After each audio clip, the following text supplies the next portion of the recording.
Selamat datang di Pojok Santai.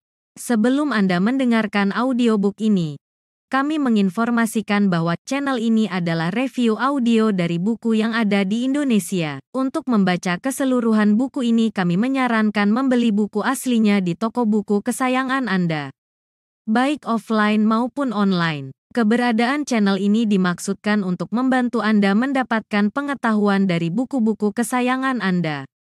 Jangan lupa untuk subscribe, like, dan komen.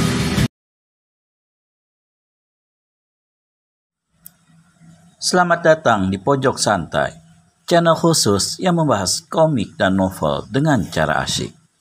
Kita mulai menapaki serial buku ke-10 Wiro Sableng dengan judul Banjir Darah di Tambun Tulang. Siapkan dirimu kisanak, kita akan memasuki dunia persilatan yang penuh intrik dan tipu daya.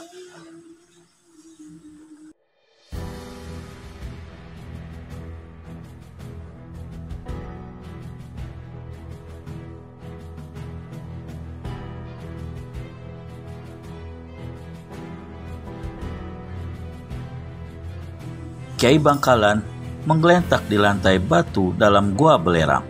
Sedikitpun tubuh itu tidak bergerak lagi karena nafasnya sudah sejak lama meninggalkan tubuh. Orang tua itu menggeletak menelentang. Dua buah keris kecil yang panjangnya hanya 3/4 jengkal berhulu gading menancap di tubuh Kyai Bangkalan. Darah bercucuran menutupi seluruh wajahnya. Dalam jari-jari tangan kiri Kyai Bangkalan tergenggam secari kertas tebal 4 persegi.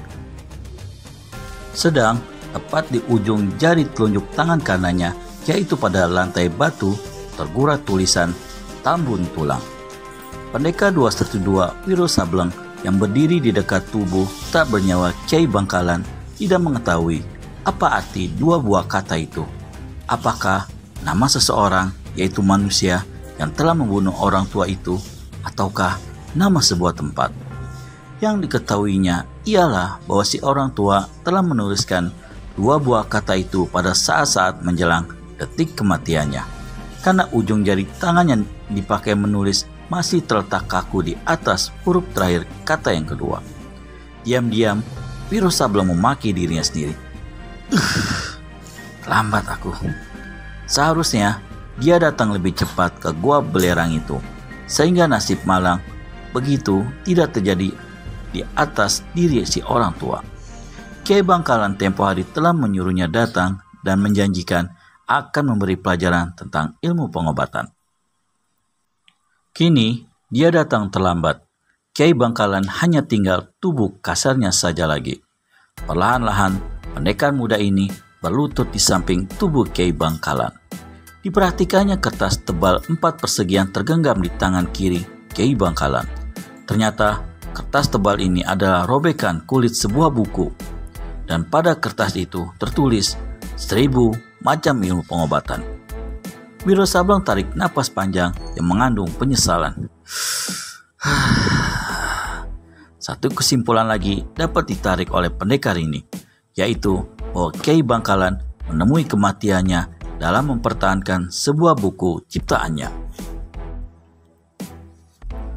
Buku tentang pengobatan itu tentulah sebuah buku yang sangat berguna bagi dunia persilatan, hingga seseorang telah mengambilnya dengan jalan kekerasan. Dan Wiro lalu ingat kembali janji Kyai Bangkalan yang hendak mengajarkan ilmu pengobatan kepadanya.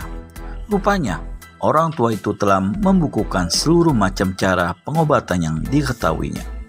Sepasang mata Wiro Sableng kemudian berputar memperhatikan dua buah keris kecil yang menancap di tubuh Kyai Bangkalan. Menurutnya, kedua keris itu pasti mengandung racun jahat karena seseorang yang ditusuk, bahkan yang dicungkil kedua matanya, belum tentu menemui kematian.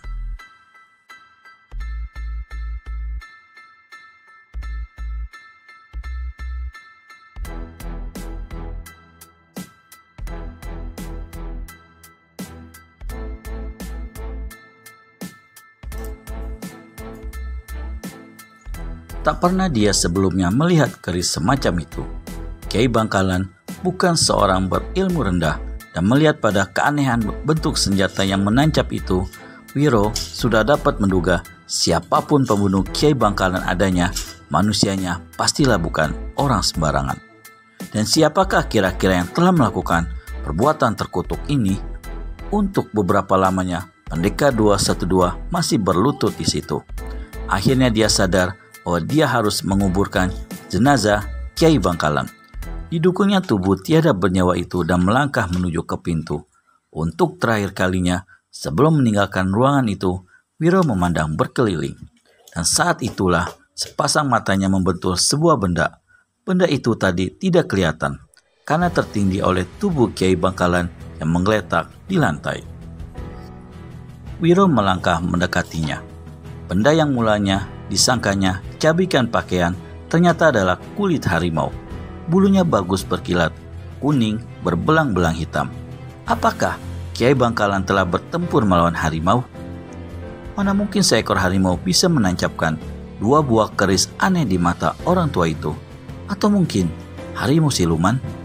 Kulit itu kering dan bersih. Ini membawa pertanda bahwa itu bukan kulit harimau hidup.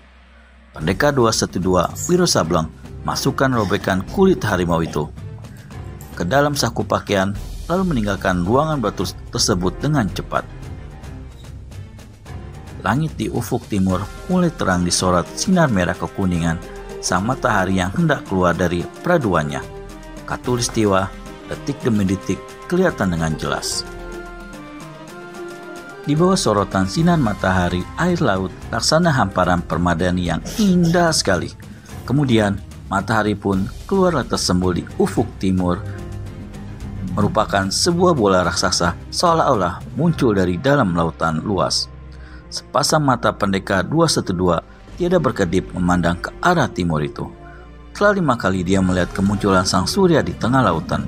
Betapa indahnya, suka dilukiskan dengan kata-kata. Dan setiap dia memperhatikan keindahan alam ciptaan yang maha kuasa itu, teringatlah dia pada si pelukis aneh. Dengan keahliannya melukis, tentu orang tua itu akan sanggup menuang segala keindahan yang ada di depan mata itu ke atas kain lukisannya. Perahu besar itu meluncur laju di lautan yang tenang dihembus angin barat. Kemanapun mata memandang hanya air laut yang kelihatan. Itulah batas kemampuan penglihatan manusia yang menandakan bahwa sesungguhnya dia hanyalah makhluk lemah belaka dibandingkan dengan kehebatan alam. Angin dari barat bertiup lagi dengan keras. Layar perahu besar menggembung dan perahu meluncur lebih pesat. Di kejauhan, kelihatan rombongan burung terbang di udara. Ini satu pertanda bahwa terdapat daratan di sekitar situ.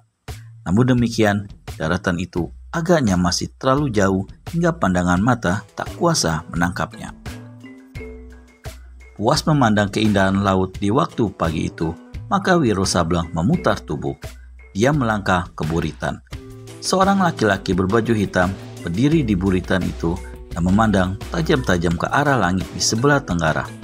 Wiro tak tahu apa yang tengah diperhatikan laki-laki pemilik perahu ini. "Ada apakah, Pak?" tanya Wiro. Tanpa alihkan pandangan matanya, pemilik perahu menjawab, "Orang muda, perhatikan baik-baik. Adakah terlihat olehmu sekumpulan awan kelabu dari kejauhan sana? Awan semacam itu biasanya membawa pertanda tidak baik." "Tidak baik bagaimana?" tanya Wiro yang tak tahu apa-apa. Tidak tahu apa-apa segala soal pelayaran ataupun keadaan di laut. "Akan timbul angin ribut," kata pemilik perahu pula.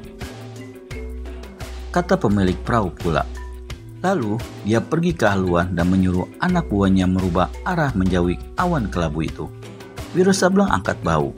Awan kelabu itu sangat jauh sekali. Udara di sekitar mereka bagus dan indah. Perlu apa dikhawatirkan awan kelabu itu? Kalaupun terjadi angin ribut, tentu terjadinya di sebelah tenggara itu. Maka karena segala sesuatunya dianggap tak perlu dikhawatirkan oleh Wiro, dia pun duduk di buritan itu sambil bersiul-siul. Tapi menjelang tengah hari, kecemasan mulai membayangi hati pemuda ini. Di sebelah tenggara, awan yang tadinya kelabu kini kelihatan menjadi hitam dan bergerak cepat sekali ke arah perahu. Dan awan itu bukan hanya satu kelompok saja, melainkan berkelompok-kelompok dan menyebar di mana-mana. Pemandangan yang serba indah kini menjadi diselimuti kemendungan. Angin pun bertiup keras dan tak tentu arahnya. Kelompok awan hitam semakin banyak dan semakin tebal. Cuaca semakin buruk. Air laut bergelombang dan berputar-putar tak menentu. Jalannya perahu tersendat-sendat. Kemudian hujan rintik-rintik mulai turun. "Arahkan perahu ke pulau itu," teriak pemilik perahu pada pemegang kemudi. Jauh di sebelah barat kelihatan sebuah titik hitam. Kemudi pun diputar. Bagaimana selanjutnya akan Wiro Sableng yang berada di atas perahu yang atasnya dipenuhi oleh awan-awan hitam? Temukan jawabannya di video selanjutnya hanya di channel Pojok Santai. Segera subscribe dan tekan tombol lonceng untuk mendapat notifikasi video terbaru dari kami. Terima kasih dan sampai bertemu kembali.